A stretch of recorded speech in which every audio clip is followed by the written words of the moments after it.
All right, I will say let's begin. So we are picking up in Mir Hashem on Lamed Beis and Days 32b, and we are picking up.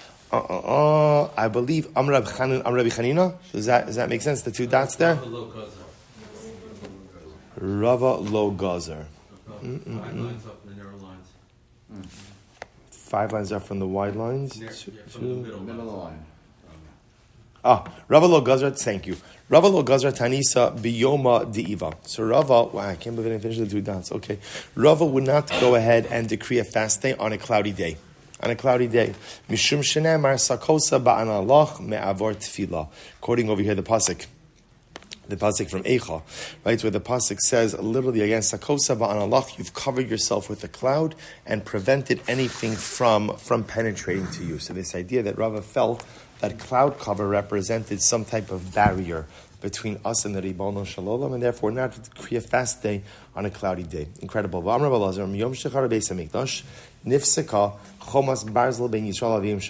we'll say this is very reminiscent of the Gemara we saw last night as well. Rabbi Lazar says, on the day that the Beis Hamikdash was destroyed, literally, there's a Chomas Barzal. Right, there's an iron wall between us and HaKadosh Baruch Hu. Shene'emar, v'ata kach lecha machvaz barzal unesata osa kir barzal beinecha ubein ha'ir.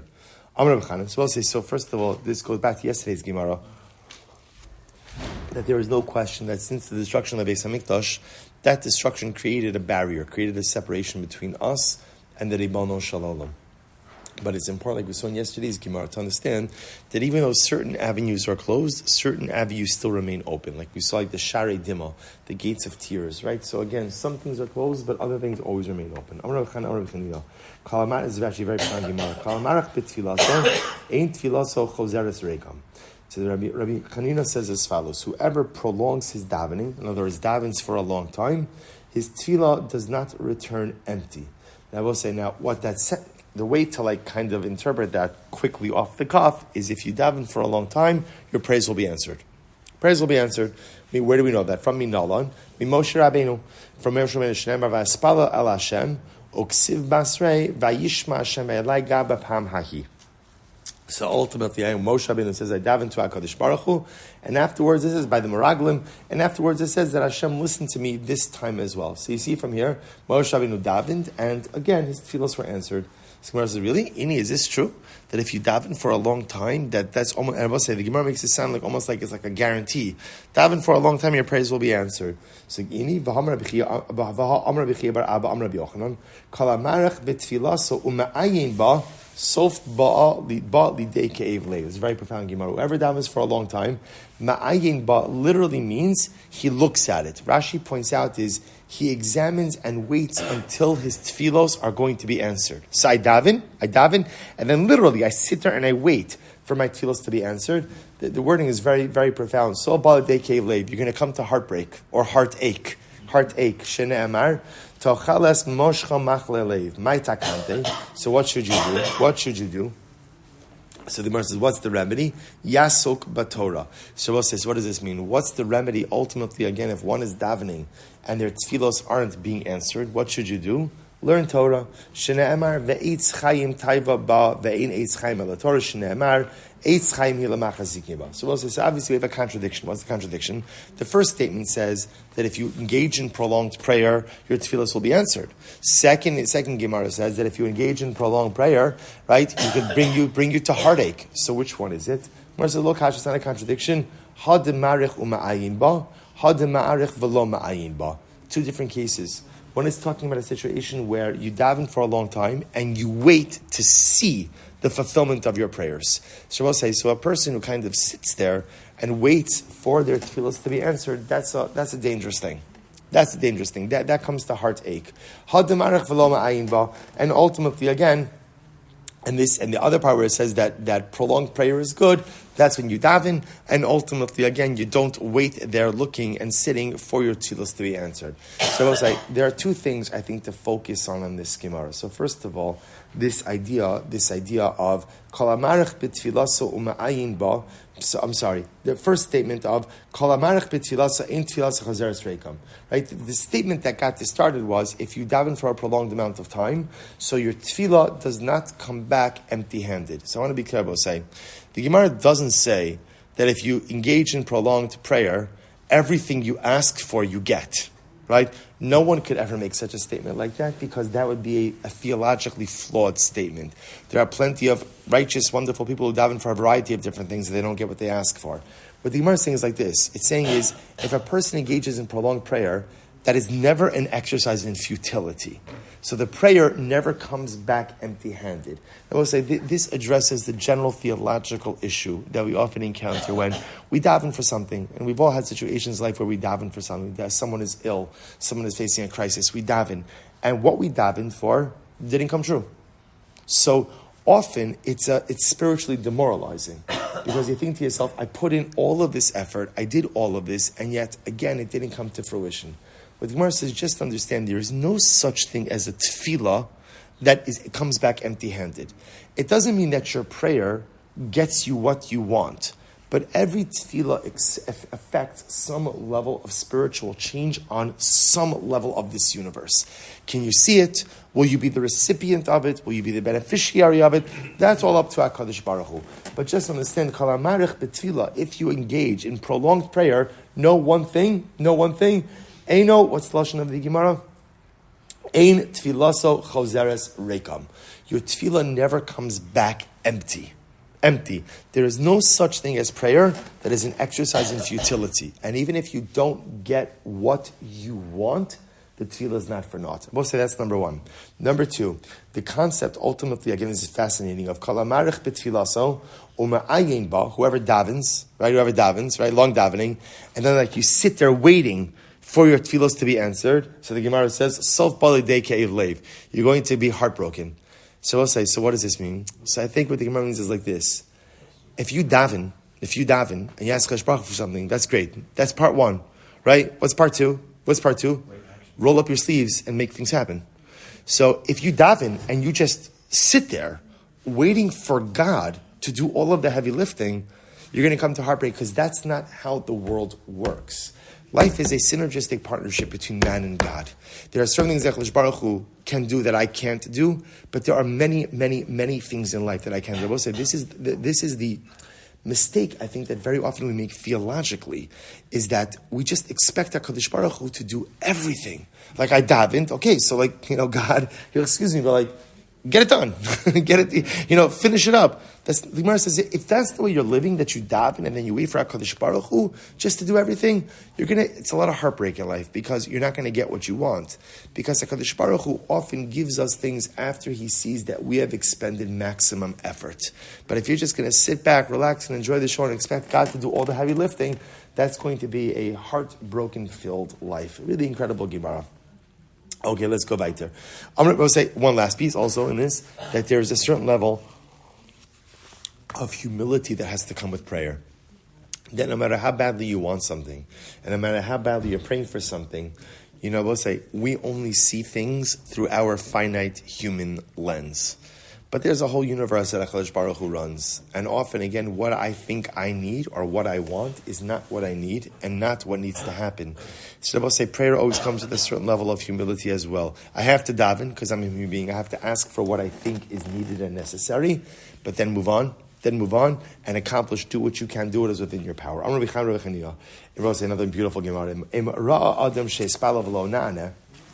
is beautiful. If a person davened, and he sees that he's not being answered, so what do? Yachzor v'yispalo. Rabbi say this is great. If you daven and you're not getting what you asked for, so what do? What should you do? Daven again. Say, isn't this great? In life, generally, if you try something and it doesn't work, so generally the approach is do something else, right? Or try something else. How incredible is it that in Ruchnius, if you try something and it doesn't work, right? So what should you do? Try harder. I would say, so often in life, when we experience frustration in our ruchnius, we just give up. We move on to something else, right? So how often does it start, right? I started doing this and it was so inspiring. And then what happened? The inspiration wore off. Okay, move on to the next thing. And then the inspiration wore off of that. Move on to the next thing. So I have a proverbial life closet that's filled with half-started spiritual initiatives. The way it works in Yiddishkeit, I will say, is if you do something and it's not inspiring, you know what you do? You you do it again. And you know what happens the second time when it's not inspiring? You do it again. And you keep on doing it over and over and over, and then something amazing happens. One day. Now that one day may be days later, weeks later, months later, years later, but one day, if you keep at it, the inspiration will absolutely come. That is the secret to Ruchnius. The difference just is, too many of us give up along the way because it's just simply uninspiring. Keep plugging, or I should say differently, the road to inspiration is paved with a voluminous amount of uninspired activity. That's the way it works in life. And I know it sounds totally counterintuitive. You're uninspired, so just keep doing it. Yeah, that's actually the way it works. I will say, by the way, it's absolutely no different than anything else in life, right? Think about, again, whatever skill set you want to hone, right? You want to become a great basketball player, so there's a ton of stuff that has to be done in order to go ahead and do that. That's totally unexciting. You want to become a physician, you want to become a lawyer, you want to become an accountant, whatever you want to do in life, anything you want to accomplish, there are parts of it that may be exciting, but there's a whole bunch of it that's going to be totally unexciting. So can you imagine you're training for something, you get to the unexciting parts, like, you know what, I'm not excited anymore. I'm done. New profession. I mean, there are people who do this. There are people who jump from thing to thing to thing to thing to thing. And the truth is, that's why they never get really any traction. But if you recognize that, okay, I have a goal, and that goal is going to be great, it's going to be beautiful, but to get to that goal, there is a whole journey of unexciting, sometimes like dreary, monotonous stuff. But you push through it, and then Amir Hashem, everything one day, even in your Yiddishkeit, does become truly inspirational. Incredible. Tan Rabbanon. Says Kabaita. Tan Rabbanon. Arba'at tzrichin chizuk. There are 4 things that require, chizuk means strengthening. In other words, there are 4 things in life that require constant strengthening, that essentially they don't run on autopilot. You have to constantly strengthen yourself over and over and over. Ve'eluhein, these are they. These are them. Torah, Torah's Torah. Maisim Tovim, good deeds. Tefillah, prayer. Derech Eretz. But the Derech Eretz is Parnasa. So he says, listen to this. Torah, Maisim Tovim. And I will say, what does it mean that these things need chizuk? What does that mean? It means, I will say, it's interesting. There are some things in life where if you develop the skill enough, it becomes reinforced, and you don't really have to do anything to actively, what's the word? Motivate yourself, or just reinforce it. I'll give the example of this. It was so funny. I was driving with my daughter the other day, and I'm a terrible backseat driver, like notorious. Like, no one in my family will drive if I'm driving. They will not do it. Like, literally, it doesn't make a difference. Yeah. So I'm with my daughter in the car, and she's driving, and I said to Shiv, 10 and 2. She's like, what's 10 and 2? I said, that's how you hold the... I realized they don't speak that way anymore in driving instruction. I think also they changed it. It's not 10 and 2 anymore, 3 and 9, or whatever else it is, right? So I said 10 and 2. 10 and 2. And I said it like 15 times. I said, did you check? She says, Tati, you don't put your hands on 10 and 2 when you drive. And you don't think... And I was thinking to myself, like, do I not? And then I realized, because driving, I actually was thinking about driving might be one of the only things that you could do that doesn't require chizuk. Like, the more you do it, the more, like, I don't think anyone takes, like, I don't think you ever hear people saying, I took a driver's ed course, really just like hone my skills a little bit more. I've been doing this like for a while. No one does that. I was trying to think of another thing that falls into the category of driving. I don't think there's anything else. I think anything else in life requires chizuk. Anything else in life, if you want to have continued proficiency, you need to be mechazik yourself. So the Gemara gives 4 examples of this. Torah needs constant chizuk, right? A person can say, I went to yeshiva, I'm fine. No, that's not the way it works. I learned yesterday, and I learned extra yesterday, I'm fine for today. No, that's not the way it works. Constant chizuk. Maisim tovim. You'll say, why do maisim tovim, good deeds? Why do good deeds need chizuk? You'll say, you want it for a very simple reason. People, we are inherently selfish, self-centered, and egocentric. That is the nature of man. People think like it's an aberration. It's not the aberration. It's the norm. It's the norm to be selfish, self-centered, egocentric. So Maisim Tovim means the ability to be a selfless person requires chizuk. Right? What's next? Tefillah.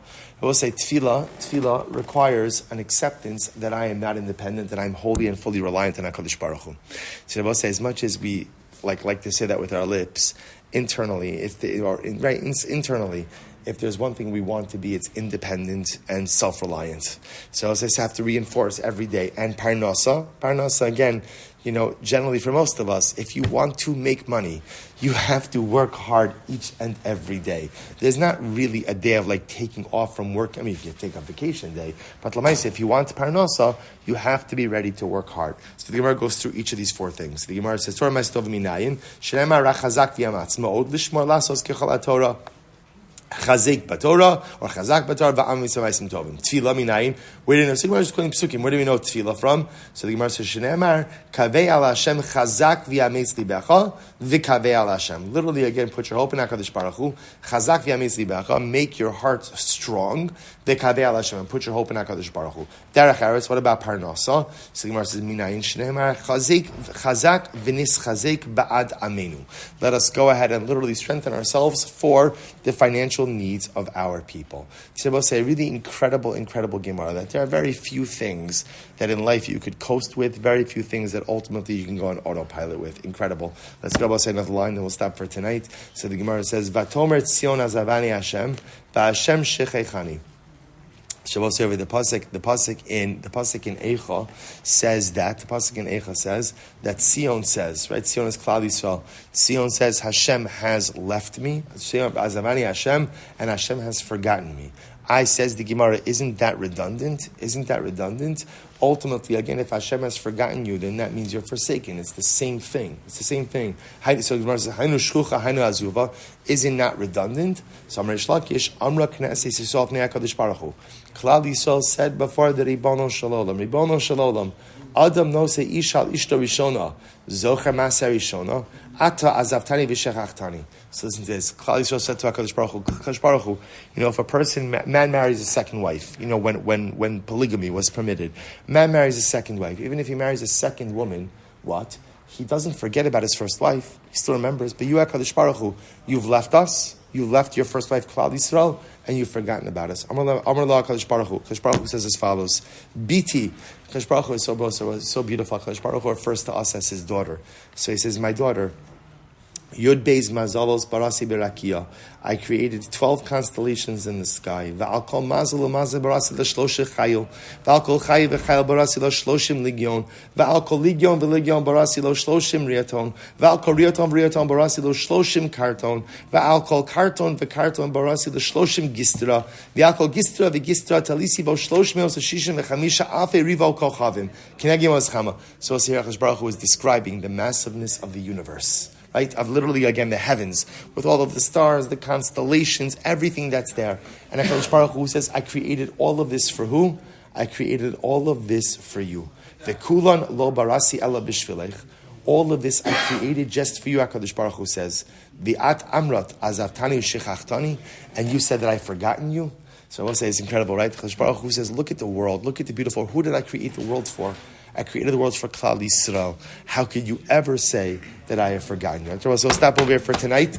Shkoyach, stay tuned for our Yom Tov, our Chol Hamoed schedule. Shkoyach, everyone.